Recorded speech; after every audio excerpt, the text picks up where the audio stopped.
Hello friends, welcome to our channel STC। आज जो हम लोग डिस्कस करने वाले हैं वो है वेजिटेटिव प्रोपगेशन अर्थात कायिक प्रवर्धन। कायिक प्रवर्धन में हम जड़, तना, पत्ती, कलिका इत्यादि से पादपों का निर्माण करते हैं, अर्थात एक ऐसा वेजिटेटिव प्रोपगेशन है जिसमें न्यू प्लांट्स का फॉर्मेशन, वेजिटेटिव यूनिट्स, यहाँ पर वेजिटेटिव यूनिट्स मैंने दिखाया है। This is root, stem, leaves, buds. Flower को छोड़कर जब प्लांट्स के किसी भी पार्ट से रिप्रोडक्शन होगा वो रूट, स्टेम, लीव्स और बड्स हो सकते हैं, तब वैसे रिप्रोडक्शन को हम वेजिटेटिव प्रोपगेशन कहते हैं। So these are the vegetative units of plant: root, stem, leaves and buds। जड़, तना, पत्ती और कलिका जहाँ पर इन्वॉल्व होते हैं रिप्रोडक्शन में उसे हम वेजिटेटिव प्रोपगेशन कहते हैं। याद रखना है फ्लावर इन्वॉल्व नहीं होंगे। Flower is the unit of sexual reproduction, यानी फ्लावर जब भी इन्वॉल्व होंगे तो वो सेक्सुअल रिप्रोडक्शन यानी लैंगिक जनन में भाग लेते हैं, और फ्लावर को छोड़कर अगर पौधे के किसी भी भाग से रिप्रोडक्शन होता है तो उसे हम कायिक प्रवर्धन यानी वेजिटेटिव प्रोपगेशन कहते हैं। अब जो हम लोग देखेंगे टाइप्स ऑफ वेजिटेटिव प्रोपगेशन, इसके दो टाइप्स हैं वेजिटेटिव प्रोपगेशन के: नेचुरल वेजिटेटिव प्रोपगेशन प्राकृतिक कायिक प्रवर्धन एंड आर्टिफिशियल वेजिटेटिव प्रोपगेशन यानी कृत्रिम कायिक प्रवर्धन। In natural method of vegetative propagation, somatic part of plant is leaves, buds, stem and root detach from the body of mother and develop into new plants। यानी इस विधि में कोई भी भाग root, stem, leaves and buds पौधे से अलग हो जाते हैं और फिर नए पौधे का निर्माण करते हैं नेचुरल वेजिटेटिव प्रोपगेशन में। लेकिन आर्टिफिशियल में नहीं है, ये कृत्रिम है, हमारे द्वारा किया जाएगा दो प्लांट्स को लेकर। तो जो अभी हम लोग डिस्कस करेंगे वो है नेचुरल वेजिटेटिव प्रोपगेशन, कैसे प्लांट्स नेचुरली प्रोपगेट करते हैं उसको हम आगे देखेंगे। Natural method of vegetative propagation root, stem, leaves and fleshy buds के माध्यम से होता है। तो रूट्स के माध्यम से नेचुरली जो प्लांट ग्रो करते हैं वो हैं ग्वावा, शीशम। तो रूट्स के थ्रू ग्रो करने वाले जो प्लांट्स हैं वो है ग्वावा, शीशम। स्टेम के थ्रू जो प्लांट ग्रो करते हैं potato, onion and leaves, bryophyllum and fleshy buds यानी मांसल कलिकाएं के थ्रू जो ग्रो करती हैं वो है एगेव। अब हमें थोड़ा ध्यान से देखना है कि रूट के थ्रू जो ग्रो करते हैं वो प्लांट दोनों तरीके से ग्रो कर सकते हैं, यानी एडवेंटिशियस रूट्स और टैप रूट सिस्टम। दोनों रूट से दो तरह के रूट्स होते हैं प्लांट्स में, 11th में पढ़ा है हमने कि adventitious roots and tap root system. तो एडवेंटिशियस रूट जो होती हैं अपस्थानिक जड़ें होती हैं जो कहीं से भी निकल जाती हैं, और जो मूसला तंत्र होती है, मूसला तंत्र यानी कि टैप रूट सिस्टम से भी प्लांट्स ग्रो करते हैं। तो दोनों से हो सकता है, तो इसके एग्जाम्पल्स हैं ग्वावा एंड शीशम। ऑल्सो स्वीट पोटैटो यानी कि जो मीठा आलू होता है वो भी रूट के थ्रू ही ग्रो करता है। अब हम लोग स्टेम देखेंगे कि तना के थ्रू वेजिटेटिव प्रोपगेशन कैसे होता है। तो तना के थ्रू वेजिटेटिव प्रोपगेशन 3 तरीके से हो सकता है। तना 3 तरीके से ग्रो कर सकता है: एक underground stem, aerial stem and creeping stem, अर्थात भूमिगत तने के द्वारा भी तना प्रोपगेट कर सकता है। एरियल शूट यानी कि वायवीय तने वैसे तने होते हैं जो ज़मीन के ऊपर ग्रो करते हैं और उनको काट कर लगा देते हैं या उनको छोड़ देंगे ज़मीन में ही तो वो नए प्लांट्स का फॉर्मेशन करते हैं। विसर्पी तने वैसे तने होते हैं जो ज़मीन के ऊपर रन करते हैं और उससे फिर नए प्लांट्स का फॉर्मेशन होता है। तो हम लोग तीनों एक एक करके देख लेते हैं इनके इनके क्या क्या एग्जाम्पल्स हो सकते हैं। तो सबसे पहले जो हम लोग डिस्कस करेंगे वो है अंडरग्राउंड स्टेम। अंडरग्राउंड स्टेम विभिन्न प्रकार के होते हैं, डिफरेंट टाइप्स के होते हैं जो वेजिटेटिव प्रोपगेशन में भाग लेते हैं। इनके ऊपर छोटे छोटे बर्ड्स होते हैं, स्मॉल बर्ड्स होते हैं, यानी कि कलिकाएं होती हैं जो कि कायिक प्रवर्धन में भाग लेती हैं। तो याद रखना है स्टूडेंट्स कि कलिकाएं यानी कि बर्ड्स का होना अति आवश्यक है अगर वेजिटेटिव प्रोपगेशन कराना है। तो जब भी इन स्टेम्स में बर्ड्स होंगे तो ये नए प्लांट्स का फॉर्मेशन करेंगे। तो हम लोग देख लेते हैं एक एक करके। इसके बहुत सारे टाइप्स हैं अंडरग्राउंड स्टेम के, जैसे तनाकंद यानी स्टेम ट्यूबर। इसके एग्जाम्पल्स हैं पोटैटो को आपने देखा होगा। पोटैटो जो है इस पर ये गांठें पाई जाती हैं यानी कि नोड्स होते हैं। इन नोड्स के ऊपर छोटे छोटे बड्स होते हैं और जब सीजन आता है ये बड्स ग्रो करते हैं और न्यू प्लांट्स का फॉर्मेशन करते हैं। तो बड्स होना अति आवश्यक है और बड्स जब भी होंगे तो नोट्स के ऊपर पाए जाते हैं ये बर्ड्स, और इन्हीं नोट्स के ऊपर जो बर्ड्स होते हैं वो वेजिटेटिव प्रोपगेशन में भाग लेते हैं। तो इसका एग्जांपल है पोटैटो। सो पोटैटो जो है वो स्टेम है। पोटैटो जो हम लोग खाते हैं वो अंडरग्राउंड स्टेम है यानी कि एक मॉडिफाइड स्टेम है। याद रखना है वो जड़ नहीं है। जड़ में यानी कि जो हमने रूट पढ़ा है, रूट में हमने स्वीट पोटैटो देखा है, मीठा आलू, उसमें कंफ्यूज नहीं होना है potato and sweet potato. Sweet potato is modified root but potato is modified shoot और modified stem. Next underground stem है बल्ब।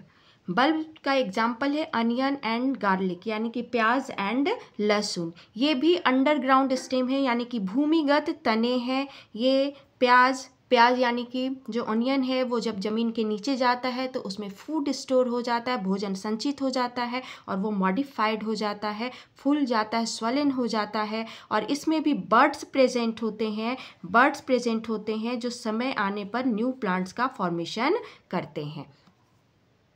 नेक्स्ट अंडरग्राउंड स्टेम है राइजोम यानी प्रकंद के थ्रू जो प्रोपगेट करते हैं प्लांट्स वो है अदरक, टर्मरिक यानी हल्दी, बनाना यानी केला जड़ के थ्रू प्रोपगेट नहीं करता है, इसको याद रखना है। केला में जो प्रोपगेशन यूनिट है उसको हम राइजोम कहते हैं। ये ज़मीन के अंदर होते हैं और ज़मीन के अंदर से फिर नए प्लांट्स का फॉर्मेशन करते हैं। याद रखना है राइजोम जो है वो स्टेम है। स्टेम के थ्रू ही ये अदरक, टर्मरिक एंड बनाना प्रोपगेट करते हैं। अब हम लोग क्रीपिंग स्टेम अर्थात विसर्पी तने के बारे में जानेंगे। इससे पहले हमने अंडरग्राउंड स्टेम पढ़ लिया, जो हमने देखा था कि तना जो है कैसे कैसे प्रोपगेट करता है, aerial stem, underground stem and creeping stem.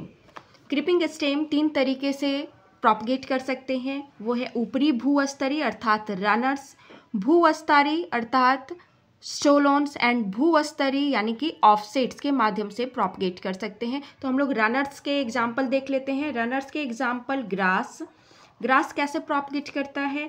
Grass जो है वो कुछ दूर तक उसके स्टेम रन करते हैं, ज़मीन के ऊपर ही रन करते हैं। रन करने के बाद फिर कहीं पर वो नीचे जो है वो रूट का फॉर्मेशन करते हैं और ऊपर क्राउन का फॉर्मेशन करते हैं। ये जो पार्ट ज़मीन के ऊपर रन करते हैं that is known as runners. भूस्तरीय यानी स्टोलॉन्स का एग्जाम्पल है स्ट्रॉबेरी में क्या होता है कि जो स्टेम है वो नीचे ज़मीन पर गिरकर वो रूट्स एंड स्टेम का फॉर्मेशन करती है। स्ट्रॉबेरी जो है स्ट्रॉबेरी में जो स्टेम है, स्टेम क्षैतिज वृद्धि करते हुए उन पर क्योंकि अपस्थानिक जड़ें भी पाई जाती हैं यानी एडवेंटिशियस रूट्स पाए जाते हैं, वो नीचे के डाउनवर्ड डायरेक्शन में जब जाती है तो वहाँ सॉइल में वो रूट डेवलप करती है और उससे फिर न्यू स्टेम का फॉर्मेशन होता है। तो इस तरीके से जो डाउनवर्ड डायरेक्शन में जो स्टेम नीचे की तरफ आ जाते हैं उसको हम स्टोलोन कहते हैं और स्टोलन यानी भूस्तरीय कहते हैं जिससे वो प्रोपगेट करती है। तो याद रखना है इसके एग्जाम्पल्स। स्टोलन के थ्रू जो प्रोपगेट करती है वो स्ट्रॉबेरी, ग्रास के थ्रू प्रोपगेशन होता है, ग्रास में रनर्स के थ्रू प्रोपगेशन होता है। अब हम लोग भूस्तरीय देख लेते हैं ऑफसेट्स के बारे में। ऑफसेट्स जो है केवल 1 इंटरनोड वाला प्लांट है। ऑफसेट्स में केवल 1 इंटरनोड प्रेजेंट होते हैं और 1 इंटरनोड बीच से जब 1 इंटरनोड 2 नोड्स के बीच की दूरी को हम इंटरनोड कहते हैं। और ऑफसेट्स के थ्रू जो प्रोपगेट करते हैं वो है जलकुंभी यानी जलकुंभी पानी में पाया जाता है, आपने देखा होगा इसको। और जब ये बीच से टूट जाते हैं तो नए प्लांट्स का यहीं पर फॉर्मेशन हो जाता है। तो हमने विसर्पी तने के बारे में देखा। रनर्स के थ्रू ग्रो करने वाला ग्रास है, स्टोलॉन के थ्रू ग्रो करने वाला स्ट्रॉबेरी है और ऑफसेट के थ्रू ग्रो करने वाला वाटर हाइसिंथ है। इसके एग्जाम्पल्स को आपको ध्यान से देखना होगा। अब हम लोग एरियल स्टेम के माध्यम से कौन से प्लांट में प्रोपगेशन होता है उसको देख लेते हैं। एरियल स्टेम यानी कि ज़मीन के ऊपर इनके स्टेम पाए जा रहे हैं। अभी तक हमने अंडरग्राउंड स्टेम देखा था जो ज़मीन के अंदर रन कर रहे थे। अब जो है ज़मीन के ऊपर ये पाए जाते हैं, जैसे अक्सर हम लोग पौधों में देखते हैं ज़मीन के ऊपर होते हैं इनके स्टेम, और उसको कट करके या उसको हमने ज़मीन में छोड़ दिया तो उसके थ्रू कैसे प्रोपगेशन हो रहा है, किन पौधों में हो रहा है। तो सबसे बेहतर एग्जाम्पल है शुगर केन। शुगर केन अर्थात गन्ना। आपने देखा भी होगा कि गन्ना में इस तरीके के गांठें पाई जाती हैं और ये अगर ज़मीन में छोड़ दिया जाए तो इससे न्यू प्लांट्स का फॉर्मेशन हो जाता है। न्यू प्लांट्स के फॉर्मेशन के लिए सबसे ज़्यादा ज़रूरी है बर्ड्स का होना। बर्ड्स यहीं पर नोट्स के ऊपर पाए जाते हैं और यही बर्ड्स जो होते हैं नए प्लांट्स का फॉर्मेशन कराते हैं। अदर एग्जाम्पल जो है वो है ओपुन्शिया। ओपुन्शिया भी आपने देखा होगा, नागफनी का पौधा। नागफनी, कैक्टस सबने देखा होगा। कैक्टस का जो स्ट्रक्चर है इस तरीके से स्वॉलन लीफ लाइक स्ट्रक्चर होते हैं, लेकिन एक्चुअली ये लीफ नहीं होते हैं। आपको पता है कि ये मॉडिफाइड स्टेम होते हैं। ये स्टेम होते हैं, ये जो फूला हुआ भाग है वो स्टेम है, रूपांतरित तना है। इस रूपांतरित तने यानी कि मॉडिफाइड स्टेम को फाइलोक्लेड कहते हैं, फाइलोक्लेड। और इनके ऊपर ये स्पाइन्स प्रेजेंट होते हैं, यानी कांटा लगा होता है। ये कांटे जो होते हैं वो एक्चुअली मॉडिफाइड लीव्स होते हैं। मॉडिफाइड लीव्स यानी कि पत्ते जो हैं वो रूपांतरित होकर ये स्पाइन्स बना देते हैं और जो स्टेम है वो रूपांतरित होकर फाइलोक्लेड बना देती है, यानी लीफ लाइक स्ट्रक्चर में वो चेंज हो जाती है। अब यहाँ अगर इनके ये जो स्टेम है वो ये अगर कट के गिर जाते हैं तो इससे भी न्यू प्लांट्स का फॉर्मेशन हो जाता है, क्योंकि ये ज़मीन के ऊपर पाए जाते हैं। नोड्स प्रेजेंट होते हैं, गांठें प्रेजेंट होती हैं और उन गांठों पर बड्स प्रेजेंट होते हैं जिससे नए प्लांट्स का फॉर्मेशन होता है। तो एरियल स्टेम के थ्रू प्रोपगेट करने वाले हैं शुगर केन, नागफनी का पौधा।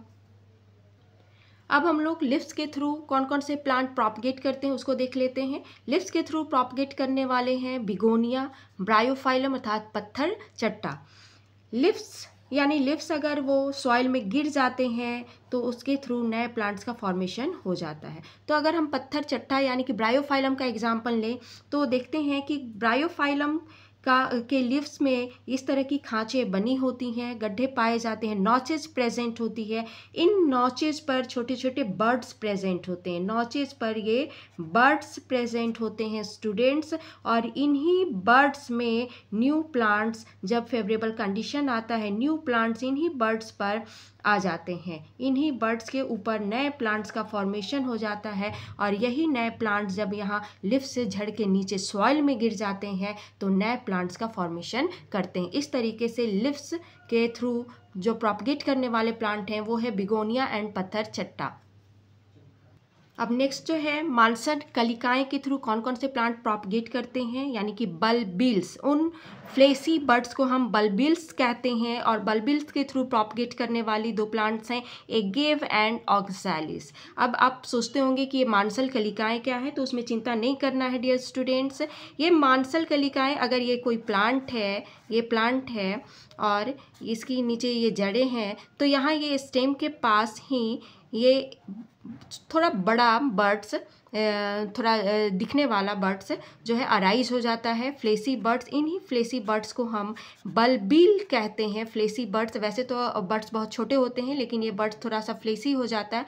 ये फ्लेसी और मांसल बर्ड्स जो है ये यहाँ से अगर डिटैच होता है तो न्यू प्लांट्स का फॉर्मेशन करता है। सो स्टूडेंट्स, आज हमने वेजिटेटिव प्रोपगेशन पढ़ा, उसके टाइप्स के बारे में देखा, खासकर नेचुरल वेजिटेटिव प्रोपगेशन कैसे होता है, जिसमें हमने जड़, तना, पत्तियां और मांसल कलिकाओं के बारे में पढ़ा। जड़ के थ्रू प्रोपगेट करने वाले जैसे गुआभा हैं, और जो अंडरग्राउंड स्टेम के थ्रू प्रोपगेट करने वाली हमने देखा कि उसमें पोटैटो और ओनियन भी हैं, और क्रीपिंग स्टेम के थ्रू जो प्रोपगेट करते हैं उसमें ग्रास के बारे में देखा, एंड एरियल स्टेम के थ्रू जो प्रोपगेट करते हैं उसमें शुगर केन और ओपुन्शिया भी देखा। उस तरीके उसके बाद हमने लिव्स के थ्रू प्रोपगेशन देखा और मांसल कलिकाएं यानी बल्बिल्स के थ्रू कैसे प्रोपगेशन होता है उसको भी देख लिया। सो आज के लिए इतना ही। नेक्स्ट क्लास में फिर नए टॉपिक के साथ मिलेंगे। Okay, thank you.